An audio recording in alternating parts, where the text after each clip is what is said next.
Evangelho segundo Mateus, seu capítulo 14.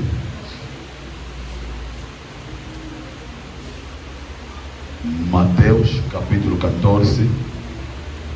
Vamos tomar início da nossa leitura a partir do versículo 13.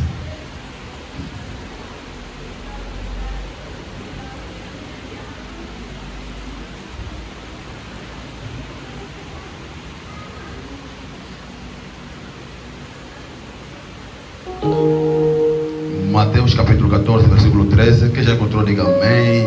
Aleluia. Procedemos para a leitura. Diz assim a palavra do Senhor Jesus. E Jesus, ouvindo isto, retirou-se dali num barco para um lugar deserto,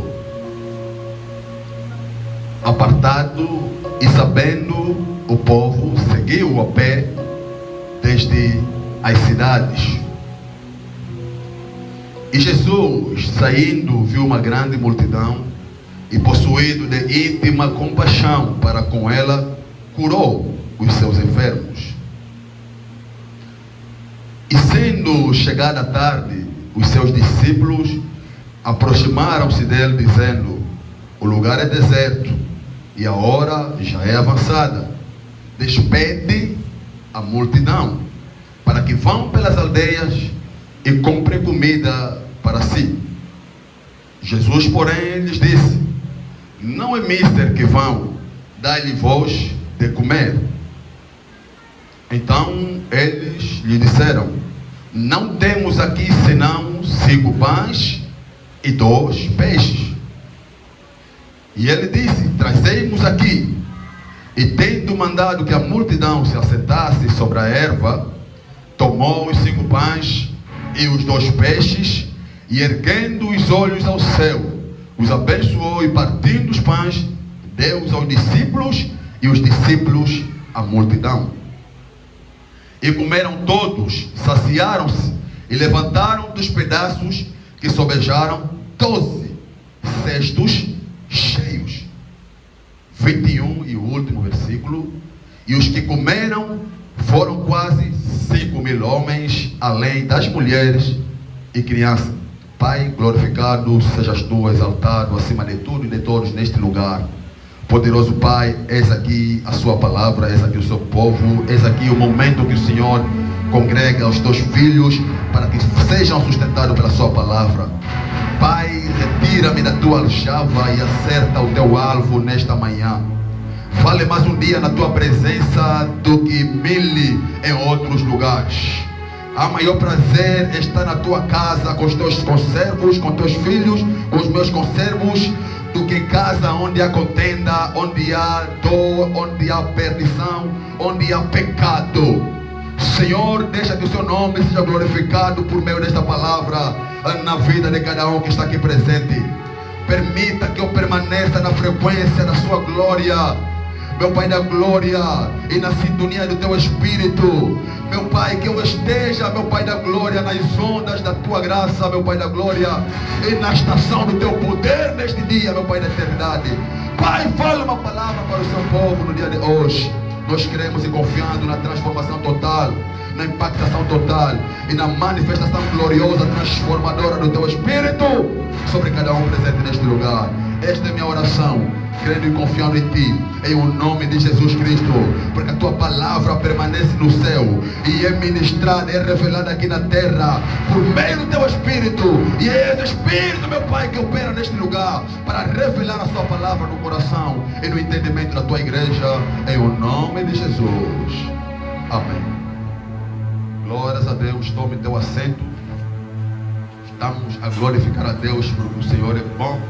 O Senhor nos concedeu fôlego de vida por estar aqui neste momento, por estar aqui neste lugar. Aleluia. Louvar a Deus também pela vida da mamãe Conceição, nossa mamã. Deus em Cristo abençoe, mamãe. Obrigado pela sua presença, por estar aqui. É sempre um prazer recebê-la aqui. Glórias a Deus. E a minha sobrinha também, Elisa, serva de Deus. Deus te abençoe, filha, por estar aqui. E a você que está aqui, sem esquecer as diaconisas Beatriz e diaconisa Eva, e a toda a igreja. Faço menção também dos evangelistas. Lemos um texto glórias a Deus, em Mateus capítulo 14, onde narra uma história, um evento que aconteceu. Não é uma parábola, mas um evento que aconteceu, um evento que é real, foi real. Houve testemunhas oculares. Amém? Tanto, a Bíblia fala que Jesus estava com seus discípulos, ele estava a ensinar, ele estava a instruir, que quando de repente ele recebe uma notícia, recebe uma informação de que o seu amigo, de que o seu precursor, de que aquele homem que levou nas águas para o batismo, João Batista, era morto, foi morto, mataram João Batista.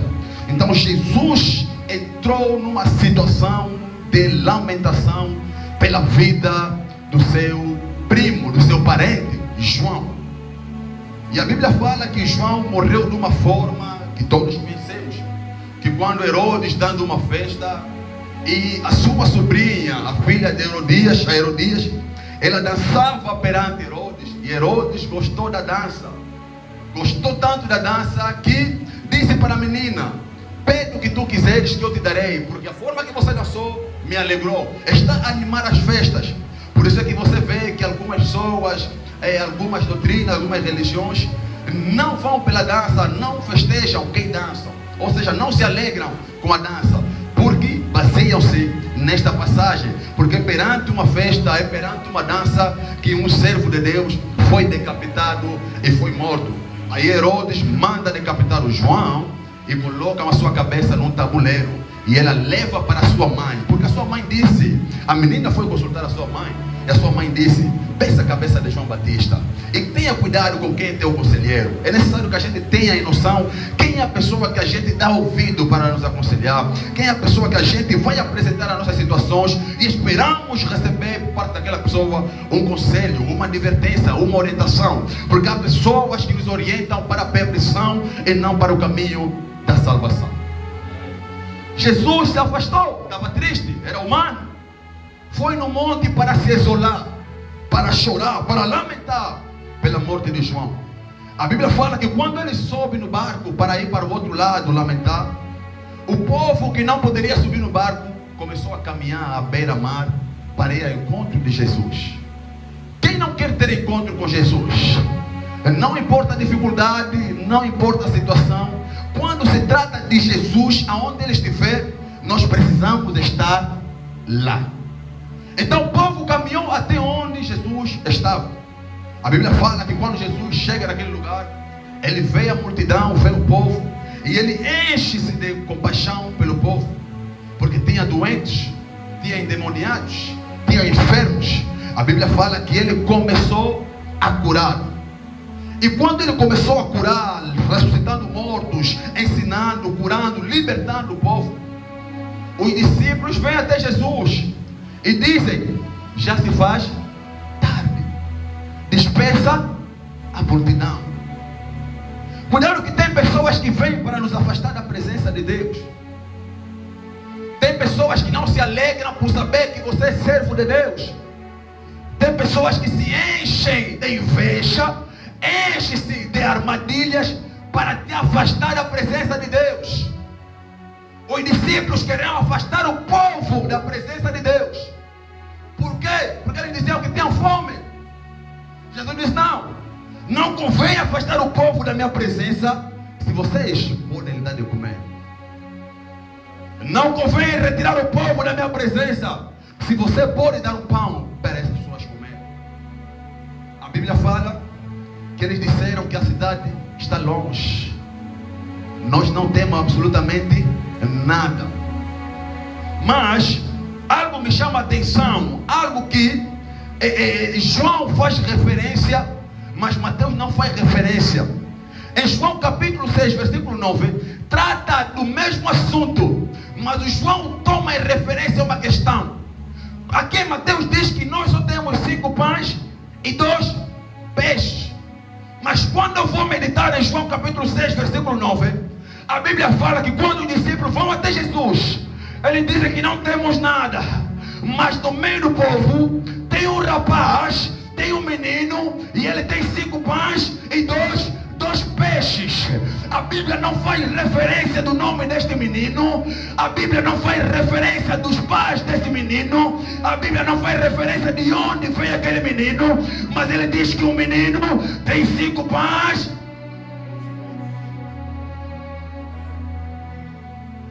No meio da multidão, quase que 15 mil pessoas.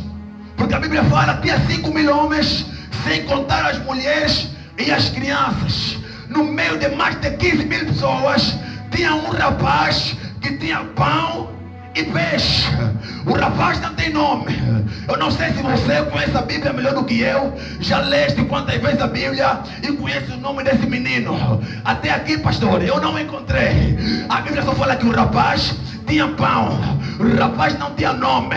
Os discípulos tinham nome, mas não tinham pão. O rapaz não tinha nome, mas tinha pão. Os discípulos andavam com Jesus, mas não tinham pão. O rapaz só seguiu Jesus e tinha pão. Os discípulos entravam na oração com Jesus, mas não tinham pão. O rapaz só foi acompanhar, mas tinha pão. João, Pedro e Tiago subiam em particular com Jesus para orar, mas não tinham pão. O rapaz que não tem nome, ele tem pão. Eu vim pregar para algumas pessoas que Deus vai te levantar. Não é o tio, não é a tia, não é o chefe da família, não é aquele que tem nome na família, não é aquele que tem emprego na família, não é aquele que é rico na família. É você que é o pequeno, é você que não tem nome, é você que é o desprezível, é você que é o colocado de lado, é você que tem o pão, é você que tem o peixe para alimentar a família. 5 pães e 2 peixes. E é mesmo assim que Deus trabalha. Quando o Senhor lhe manda Samuel para ele consagrar Davi, a Bíblia fala que quando ele entra na casa de Jessé, passou Abinadab, ele viu, ele tem estrutura, ele é bonito, ele é grande. O Senhor diz: não atentes para a aparência, vai para o coração. Não é esse. Passa o Samé, passa o Abiúde, o Eliabe. A Bíblia fala que não é ele, mas tem um que está escondido, mas tem propósito. Tem um que é pequeno, mas tem propósito. O menino estava escondido na multidão, mas tinha um propósito da parte de Deus. Ele estava escondido nos 5 mil homens, mas tinha a promessa. É assim que Deus faz. Enquanto o menor não trazer o pão, a multidão não vai comer. Enquanto Davi não vir, ninguém vai sentar na mesa. Enquanto o menino não apresentar o peixe, ninguém vai comer. Enquanto você não chegar, enquanto você não estiver, enquanto você não se apresentar, enquanto você não vier, ninguém vai comer, ninguém vai se alimentar, ninguém vai se sustentar. Porque você que tem a promessa, está escondido no trabalho, mas tem promessa. Está escondido na turma, mas tem missão. A bancada está atrás, mas tem promessa. Mas é você. Aleluia. Deus faz assim. É o pequeno, é o menor.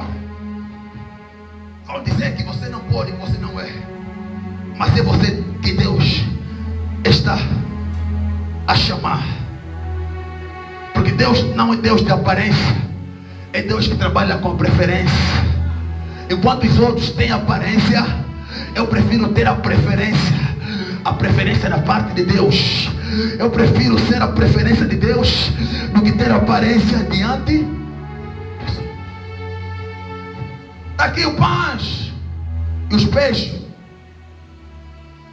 Agora Jesus recebe o pão e peixe. Mas está parecendo, alguém está dizendo: o que é isso? 5 pães e 2 peixes para essa multidão toda. Aleluia. O pouco é pouco na tua mão, mas é muito na mão de Jesus. O bocado é bocado nas tuas mãos, mas é muito na mão de Jesus. Enquanto você estiver a olhar de forma errada onde Deus te colocou, aquilo que Deus te deu, você vai perder a apreciação daquilo que o Senhor tem te dado. Alguns estão à espera de uma bênção grande, mas Deus já colocou 5 pães e 2 peixes nas tuas mãos. Não é pouco para quem apresenta para Jesus. Eu estou falando que quando nós apresentamos aquilo que nós temos nos nossos corações a Jesus, a graça, o princípio da multiplicação nos alcança. E o princípio da multiplicação, Deus não trabalha com aquilo que não tem. Pare de lamentar por aquilo que você não tem e dê graça por aquilo que você tem. Aprecie o lugar onde Deus te colocou. Aprecie o espaço onde Deus te colocou. Mas quando você apresentar diante do Senhor, o princípio da multiplicação vai te alcançar. A mulher, quando foi para o profeta Eliseu, Eliseu não lhe perguntou o que faltava, não lhe perguntou o que não tinha. Mulher, o que é que você tem em casa? Deus quer que você apresente o que você tem. Não se multiplica nada que não se tem. Vou multiplicar a palavra quando eu tiver palavra. Vou multiplicar pão quando eu apresentar pão. Vou multiplicar amor quando eu apresentar o amor. Vou multiplicar a paz quando eu apresentar a paz. Mulher, o que é que você tem em casa? Meu Senhor, não tem senão 2 botijas de azeite. É com aquilo que Deus vai trabalhar. É pouco aos teus olhos, mas é muito para o Senhor. É bocado para a família, mas é muito para o Senhor. A questão está em apresentar. Leva para Jesus. Quer inteligência? Leva o bocado que você tem, Jesus. Quer sabedoria? Leva o pouco que você tem, Jesus. E a graça da multiplicação vai te alcançar. A multiplicação vai te abranger. Adão está dormindo, está a ver leão com a sua esposa, está a ver urso, está a ver cão, está a ver águia, mas ele está a ver que está sozinho. Quer alguma coisa? Multiplicação. Olha o que Deus está dizendo. Não é bom que o homem esteja só. Quando eu digo que não é bom que esteja só, é porque já tem alguma coisa. E para multiplicar tem que ter alguma coisa. Agora o Adão está dormindo. Ninguém imaginava que aquilo que o Adão está a precisar, está a procurar, está dentro dele. Então a mulher não estava de lá, não estava a colar, estava dentro. Tem que apresentar o que você tem para Deus.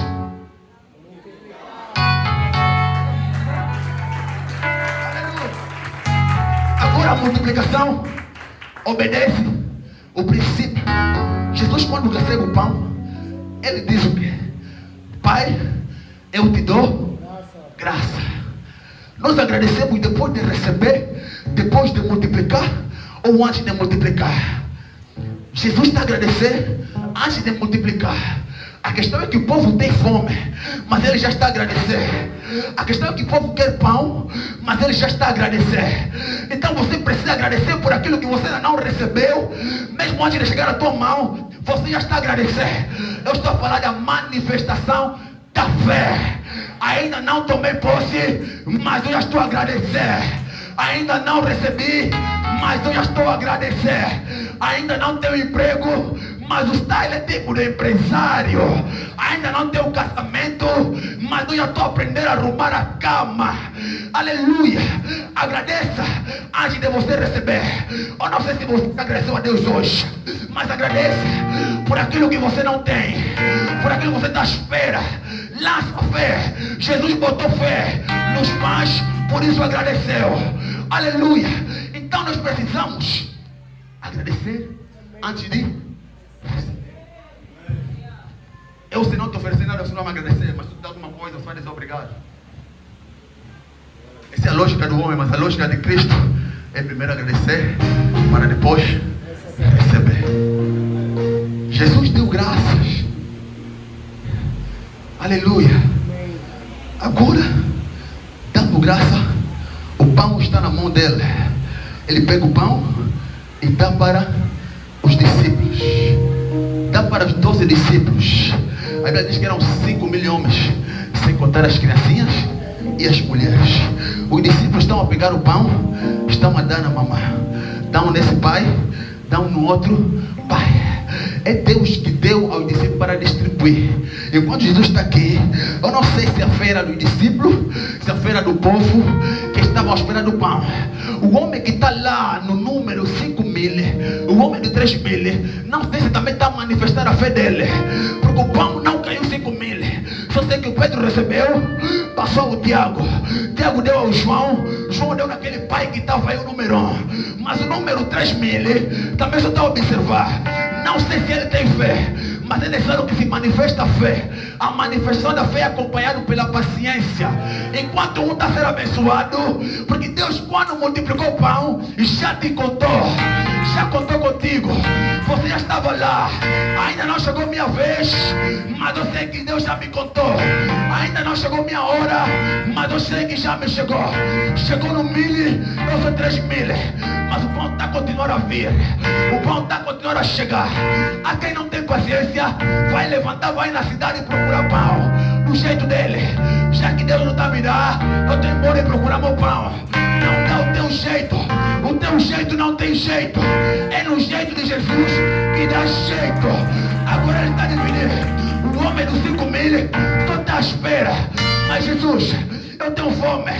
Paciência. Mantenha só a fé, que eu já te contei. No plano do pão, você está lá. No plano do peixe, você está lá. No plano do casamento, você está lá. No plano de trabalho, você está lá. No plano de sucesso, você está lá. Mas só que você é um 3.000, o outro é 4.000. Aquele é 4.099. A diferença está na manifestação. Todos comeram, todos se alimentaram. Olha o que a Bíblia está dizendo. Diz o quê? Sobrou 12 cestos. Quantos cestos? 12 cestos. O rapaz apresentou quantos peixes? 12. Quantos pães? 5. 5 mais 12 igual a quanto? 7. Restou quantos cestos? 12. Hã? 12. 7 é número da perfeição. Da perfeição. E 12 é número do governo. Quando eu levo aquilo que eu tenho para Deus, eu deixo de ser governado por Ele para alcançar a perfeição da sua santidade. Eu, quando apresento aquilo que tenho para Deus, 5 peixes, 2 peixes, 5 pães, 7. O 12 está falando do número do governo. Então, quando nós entregamos para Deus, estamos a se deixar ser governado por Deus. Estamos a falar que nós estamos a depender de Deus. Quando dependemos de Deus, a graça da perfeição, Deus nos aperfeiçoa, porque Ele é que está a governar. Porque Ele é que está a governar. Quando Ele nos aperfeiçoa, nós alcançamos essa graça. Porque o governo lhe pertence. Sobejou, sobrou. Agora Jesus, depois de terminar, versículo 21, ele diz que, e tendo mandado a multidão que se assentasse sobre a erva, tomou pão, né?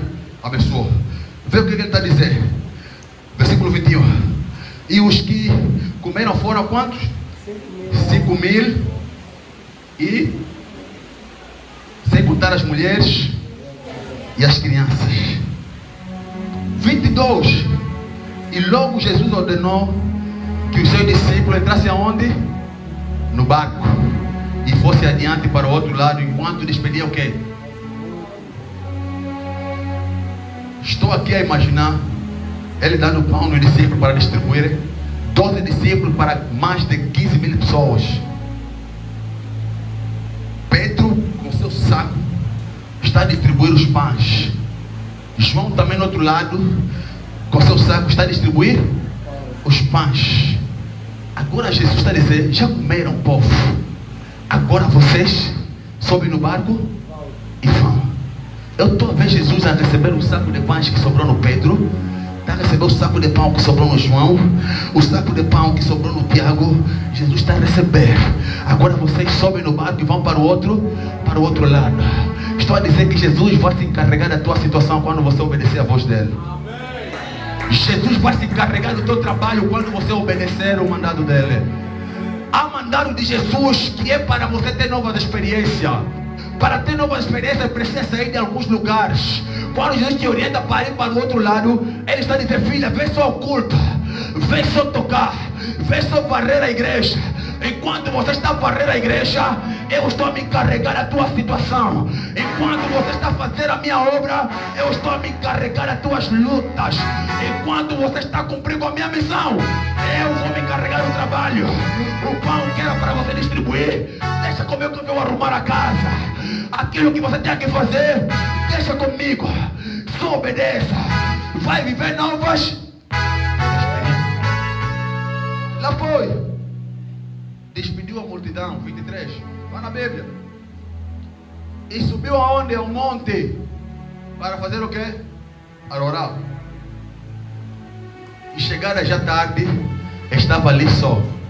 A Bíblia fala que Jesus recebeu aquilo que os discípulos estavam a fazer e mandou ele subir no barco para que fosse. Enquanto ele recebia, terminou, despediu a multidão e terminou o trabalho. A Bíblia está a dizer que agora ele estava ali só. Subiu ao monte para orar. Aleluia. Ele subiu ao monte para orar, mas ao subir ao monte, nós precisamos descer em oração. Ele subiu para o monte, mas ao chegar no monte, desceu em oração. Quando você já não tem nada para fazer, ora. Quando você já não tem trabalho para fazer, ora. Jesus terminou o trabalho, estava ali só. Para não cobrir o meu entendimento com coisas más, eu vou subir ao monte. Mas só que ao subir ao monte, eu devo descer em oração. Deixa eu te contar uma coisa. A oração diante de Deus não se sobe subindo, desce-se descendo. Aleluia. Ele foi para o monte e desceu na oração. Paulo, quando perseguia a igreja, ele tinha ombros grandes. Ele estava sobre o cavalo e ele perseguia. Ele tinha autoridade sobre seus ombros.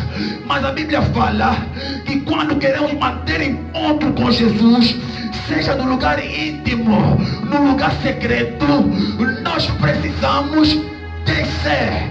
Por isso é que Paulo, depois de manter encontro com Jesus, aleluia, ele não se recuperou de pé. Ele não entrou na intimidade de pé. Não entrou no cavalo. Não entrou com o ombro elevado. Paulo desceu agoniado na oração. Ele desceu na oração para glorificar a Deus. Então a oração não se sobe subindo, desce descendo. Eu não entro na intimidade com Deus de pé, subindo, com soberba, com orgulho. Eu desço agonizado com Paulo. Paulo desceu agonizado de joelho. Por isso é que se pega a dizer que todo joelho se dobra e toda língua confessa que Ele é o Senhor. Então você precisa entrar na oração descendo. Não se limita a estar de pé. Entra na intimidade. Quando entramos e descemos na intimidade, Ele nos levanta na exaltação. Descemos na humildade, Ele nos levanta na glorificação. Daniel não foi lançado na cova de leões por causa da oração. Não inibe a tua oração. Você precisa entrar na oração com Deus por causa da intimidade. Daniel lançado na cova não porque orava de manhã, de tarde e de noite. Era por causa do espírito que Daniel tinha. Daniel, para orar, ele poderia orar devagar, poderia orar na casa de banho, poderia orar enquanto estivesse a jantar. Mas ele estava no seu quarto. Não sei se estava a gritar ou não estava a gritar, mas o que ele levou na cova não é porque estava a orar, é por causa do Espírito. Então ora mais para aperfeiçoar o Espírito, e o Espírito vai abalar toda a estrutura que está. Esse é para mais tarde, para o cooperador Bantos. Aleluia. Aleluia. Lá eles foram no barco. A Bíblia diz que houve um vento que assolou os barcos. Nem sempre quando estamos com Jesus teremos uma vida tranquila de paz. Também estamos sujeitos a dores, a turbulências e as lutas. São experiências que Deus está nos conduzir a viver. São experiências que Deus está nos levar a experimentar. A Bíblia diz que lá estavam discípulos no meio do mar. A onda abalava, era vento forte. Aleluia. Os discípulos queriam, sim senhor, regressar, mas não gasta a tua energia para voltar se se você já gastou a mesma energia para terminar. A energia que você gastou para chegar até no meio é a mesma energia que você vai gastar para sair do meio até o fim. Estou a dizer, não desista, não pare por aí, continua a insistir, bata mais, insista mais, empurra mais, encosta mais um pouco. A força que você quer gastar para desistir, usa esta força para você continuar, porque alguma coisa está à tua espera do outro lado. A Bíblia fala que quando eles estavam todos aterrorizados, Jesus vinha andar sobre as águas, ele caminhava sobre as águas. Jesus andando sobre as águas estava a dizer para os discípulos aquilo que é o problema que vocês têm, as lutas que vocês estão a passar, para mim é um simples tapete vermelho.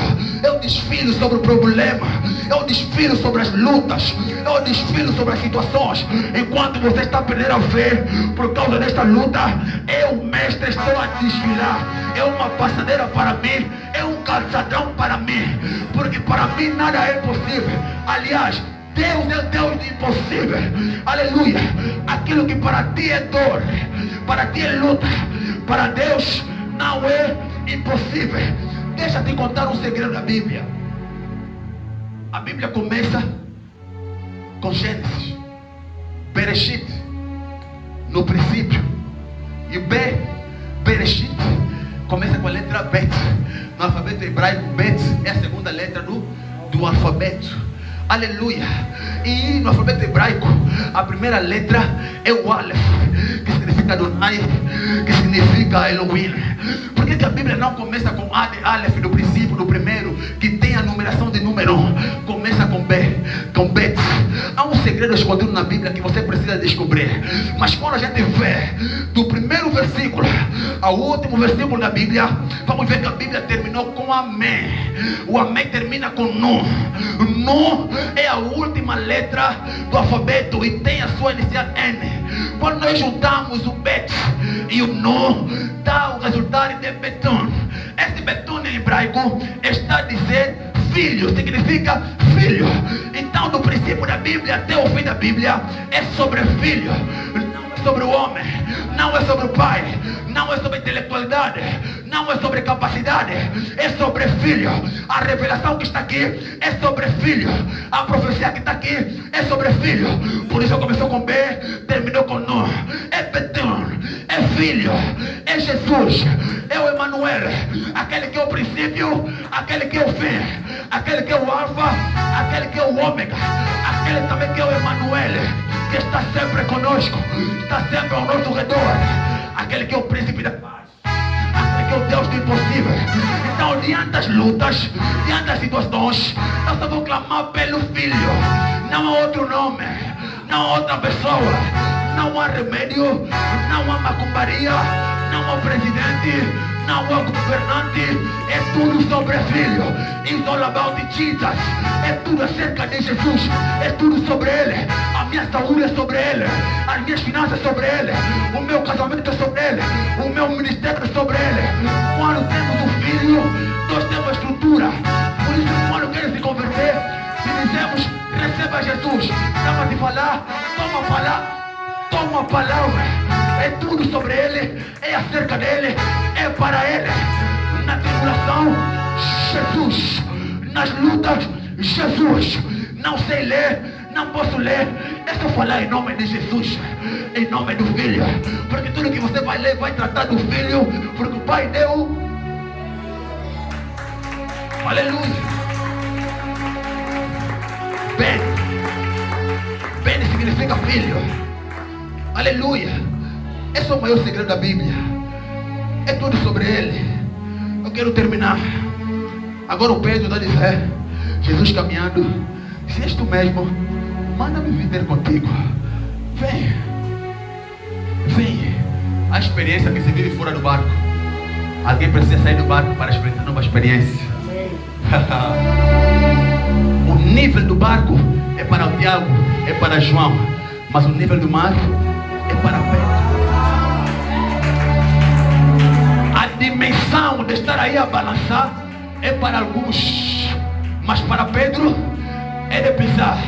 Se eu sou filho dele, se eu sou cordeiro com ele, então o que ele tem eu também tenho. Aliás, ele disse que eu farei coisas maiores do que ele. Se ele está a pisar, eu também posso pisar. Se ele está a andar, eu também posso andar. Alguém precisa manifestar a fé. E a manifestação da fé é de caráter particular, pastor Miguel. Só alcança excelência quem tem a manifestação de fé. Pedro se disponibilizou, se prontificou. Deixa que eu vou ter contigo, porque precisamos ter direção. A direção não é qualquer sítio. Nós precisamos ter direção em Jesus. Alguns estão à esquerda, outros estão à direita, outros estão a recuar. Mas eu preciso identificar, preciso localizar aonde está o mestre. Não é sobre direção, é sobre sentido. Aonde está o mestre? Ele está aí, então eu vou caminhar. Porque há um homem, salmista Davi, que disse: o homem segundo o coração de Deus. Ainda que eu andasse pelo vale da sombra da morte, eu não temerei mal algum. Porque quem? Tu estás comigo. Aleluia. A tua vara, o teu cajado me sustenta. Ele como homem poderia afundar, mas por causa da vara e o cajado está sendo sustentado. Pedro está a andar sobre as águas. Agora ele está a andar. Essa experiência requer firmamento em Jesus. O foco é Jesus. Ele está a caminhar, agora está a chegar. A Bíblia fala que o Pedro não se afundou porque tinha medo. Não. A Bíblia diz que o Pedro reparou ao vento forte. Depois de reparar ao vento, sentiu medo. Não é o medo que afundou Pedro, é a reparação ao vento forte. Vim pregar para alguém. Não repare na tua situação. Não dá atenção nas tuas lutas. Não dá atenção na tua situação. Não dá atenção na tua vida. Se foca sobre Jesus. Você tem